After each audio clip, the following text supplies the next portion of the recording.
Hi, my name is Nati, and I'm from Thailand. Many years ago, my spoken English was pretty bad. I had a lot of trouble expressing myself in English. But then, I found a way to improve my spoken English, and I managed to become fluent while living in Thailand. The methods I use can be done at home from anywhere in the world, and in this video, I'm gonna tell you how you can do the same. First, let me tell you the most important secret. To speak English well, you need to build unconscious knowledge in English. Let me repeat that. If you want to speak English fluently, you need a high level of unconscious knowledge in English. So, what is it? Well, unconscious knowledge is the ability to do something without conscious thought. It's the ability to perform a task automatically.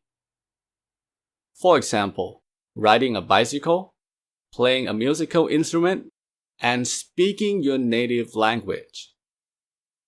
Unconscious knowledge is automatic. To use the knowledge, you don't have to think about it. You don't have to focus your attention on it.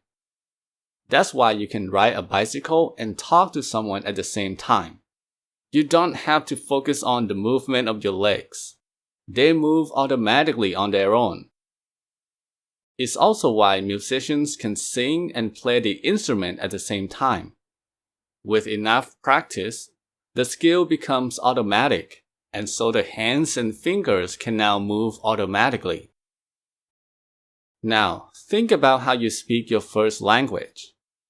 When you talk in your native language, do you think about grammar rules? Do you think about syntax or sentence structure? No, you don't think about any of that, right? But for some reason, every sentence that comes out of your mouth is grammatically correct. Even though you're not thinking about grammar, everything you say makes sense grammatically. Why is that? Well, it's because you have a high level of unconscious knowledge in your native language. So, if you want to speak English well, you need to increase your unconscious knowledge in English. If you do that, speaking English will feel natural and automatic, much like speaking your first language. So how do you acquire unconscious knowledge? Unfortunately, this is very difficult to do.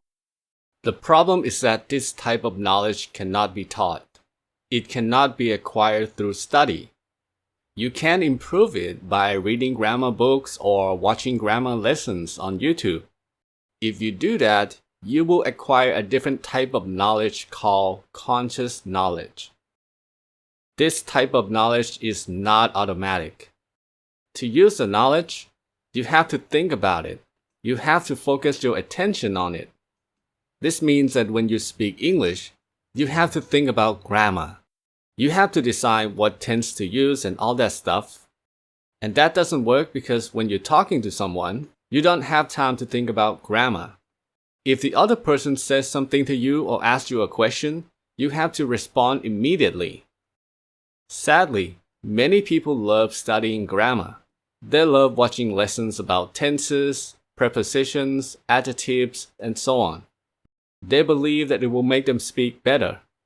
What they don't realize is that the knowledge they gain through study is conscious, non-automatic knowledge, which is not very useful in spoken English.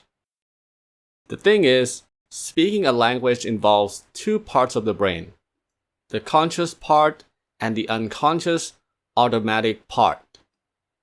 When you speak your first language, the conscious part focuses on the information that you want to communicate, while the unconscious part focuses on the grammar. This coordination allows you to speak fluently. If you want to say something, you can just say it, and the unconscious part will make sure that your speech follows the grammar rules. The process is automatic. It's amazing, actually. But what happens when a grammar nerd, someone who studies a lot of grammar, what happens when they try to speak English? Well, here's what happens. The conscious part now has to focus on the information and the grammar at the same time. It has to focus on two things simultaneously, which is impossible to do. This is why many students speak poorly despite knowing all the grammar rules. So don't learn English through study. Instead, you have to learn English the same way you learn your first language. We call this way of learning unconscious learning. What is unconscious learning? Does it mean learning while you sleep? Actually, no. In this context, the word unconscious means unaware. So, unconscious learning means you are unaware that you're learning something. The learning takes place outside of your awareness. One example of this way of learning is listening to a conversation in English. When you listen to a conversation, your goal is not to learn English, but to understand the conversation, right? But as you listen, as you focus on the information, the unconscious part of your brain is learning English behind the scenes. You may not be aware of it, but your brain is learning things like grammar, vocabulary, and many other things. This is how you learn your first language. You didn't learn through study. You learned by listening to people talking over and over. And you didn't try to memorize or understand any rules. You just focus on the information and let your brain learn the language in the background. So remember, when you learn English unconsciously, you get unconscious, automatic knowledge. When you learn English consciously by studying grammar, you get conscious, non-automatic knowledge. Now, there are two methods you can use to build unconscious knowledge. These are the only two methods I use to become fluent in English. The first one is listening, of course. The second one is input-driven speaking practice. Let's talk about listening. Listening is a very popular method for learning English. Everybody tells you to listen to English. But is it really necessary? I mean, what if you're not looking to improve your listening? If your goal is to improve your speaking, why do you need to spend time listening? Why not just focus on speaking practice? Well, here's the deal. Even if improving your listening is not your goal, you still need to listen to English on a regular basis. In fact, it's impossible to become fluent without a lot of listening. The reason is simple. Regular listening makes it easy to improve your speaking.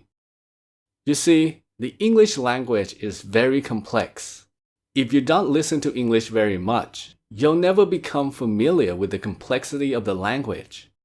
So, when you try to practice speaking, you will get confused very easily.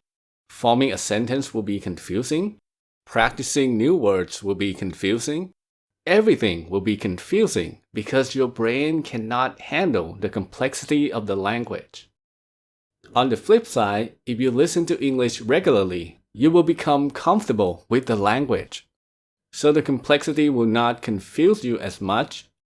As a result, improving your speaking will be a lot easier. That's why you need to listen to English regularly. You need to feed your brain with as much input as possible. But what about reading? Should you also read in English? Well, if you can do both listening and reading, that's great. That's even better. But if you don't have a lot of time, I suggest you focus on listening because it helps you become familiar with the sounds of English. Pronunciation, intonation, pitch, things like that. Besides, when you watch a movie or a YouTube video with English subtitles, you are essentially reading in English, right? So even if you focus on listening, you will sometimes get to practice your reading skills as well. So make sure to consume a lot of content like YouTube videos, podcasts, audiobooks, movies, and TV shows.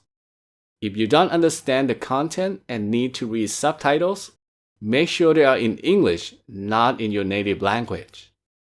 At this point, you might have questions like, what podcast should I listen to? What movie should I watch? What content is best for learning English? The answer to these questions is simple. The best content for learning English is content you enjoy. For example, if you like travel, you might watch YouTube videos about travel. If you're interested in business, you might listen to business podcasts. If you like action movies, then watch action movies. Watch or listen to things you like. It's that simple. Don't consume content you don't like just for the sake of learning English. If you do that, listening will feel like a chore for you. It will be something that you have to force yourself to do. When you listen to something you don't care about, you will get distracted and get bored.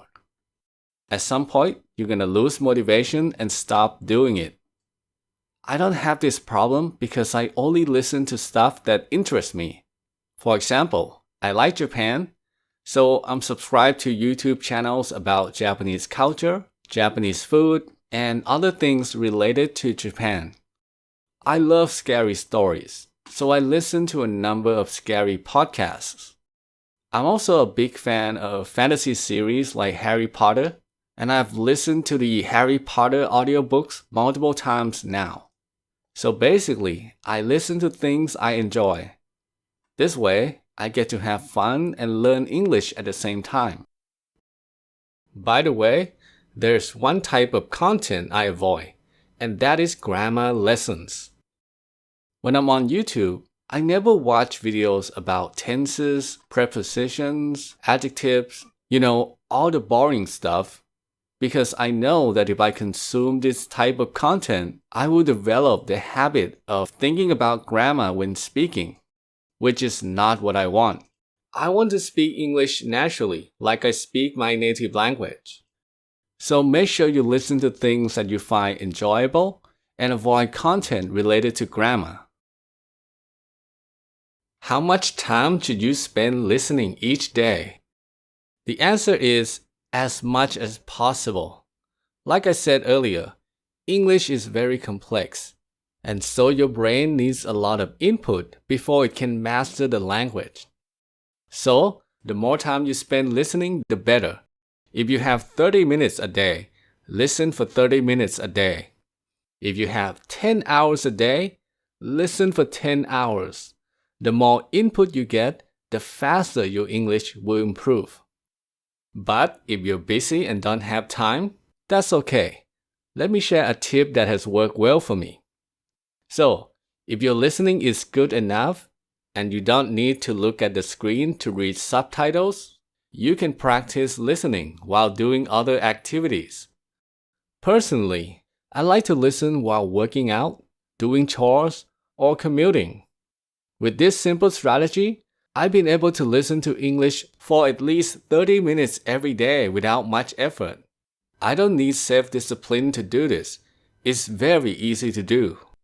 So feel free to listen while doing your daily activities. But don't do it while working or studying, alright? The activities have to be something simple. Something you can do easily without much concentration.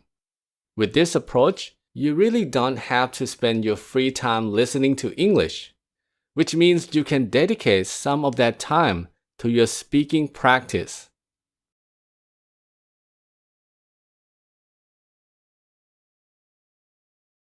Practice is essential to improving any skill. If you want to speak English well, then you're going to have to practice. You have to open your mouth and speak some English. But what if you have no one to speak with? What do you do then? Some people solve this problem in a simple way. They simply talk to themselves in English. And I used to do that. When I was starting out, I would talk to myself about random topics. So one day I might talk about my job. The next day I might talk about my hobbies, and so on. But after a while, I stopped doing it because there are two problems with this approach. The first problem is that when you're talking to yourself, you're not learning any new words or phrases, right? You're just practicing words and phrases you already know. You're not learning anything new. The second problem is that if you make a lot of grammar and pronunciation mistakes when speaking, this practice will not correct those mistakes. If you practice by talking to yourself alone, you will keep making the same mistakes. So after practicing this way for a while, you might be able to speak more quickly, but your English will be difficult to understand because you don't speak or sound like a native. You have your own way of talking in English. So, if talking to yourself doesn't work, how about talking with someone online? Unfortunately, the same problems still apply. If your speaking partner is an English learner just like you, they probably make a lot of mistakes when speaking. So when you're talking to them, you are exposing yourself to broken English, bad grammar and incomplete sentences. Also, your partner probably has a small vocabulary just like you, so talking to them isn't gonna help expand your vocabulary. Now, don't get me wrong, I'm not saying that you should never chat with other English learners. It's okay to do that from time to time.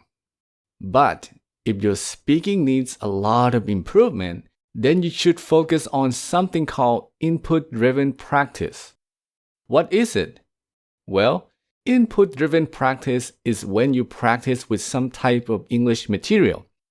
It could be a YouTube video, a podcast, a movie, or anything that contains native speech. The idea is that by practicing with input, you're exposed to new vocabulary and proper grammar, which will help you to speak and sound more native. Input-driven practice usually involves imitating or copying a native speaker.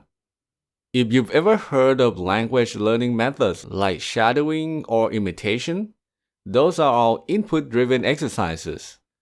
Personally, I like the imitation technique the most, so let me explain how you can practice this technique. To get started, find an audio or video of a native speaker talking. Try to find material where the speaker doesn't speak too fast. Once you have the material, you're going to listen to it to familiarize yourself with the speech. You don't have to speak yet, just listen and make sure you understand everything.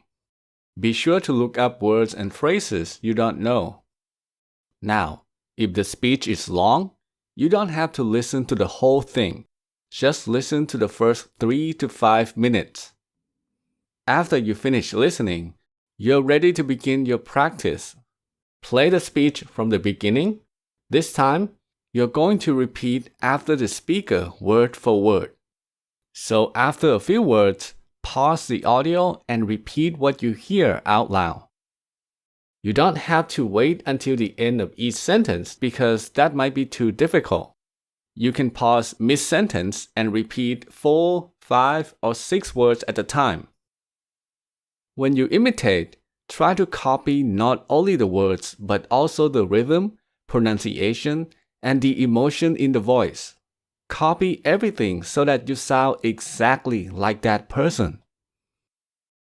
So that was one way to practice imitation, but this technique is flexible.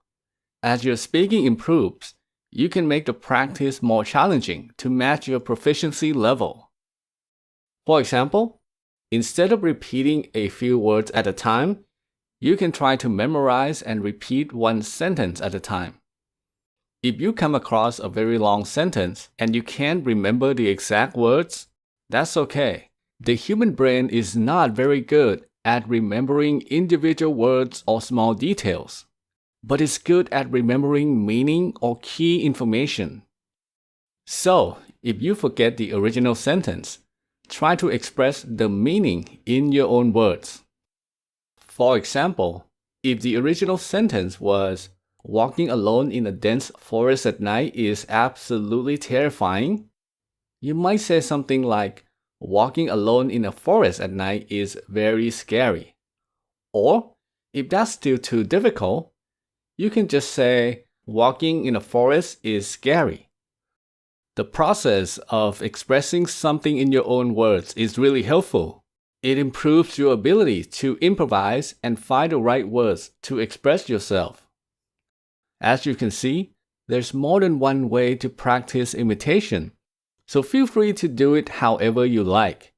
The important thing is to always practice with input to ensure constant exposure to proper English. So there you have it. That's how you can increase your unconscious knowledge and become more fluent in English. A lot of listening and a lot of speaking practice.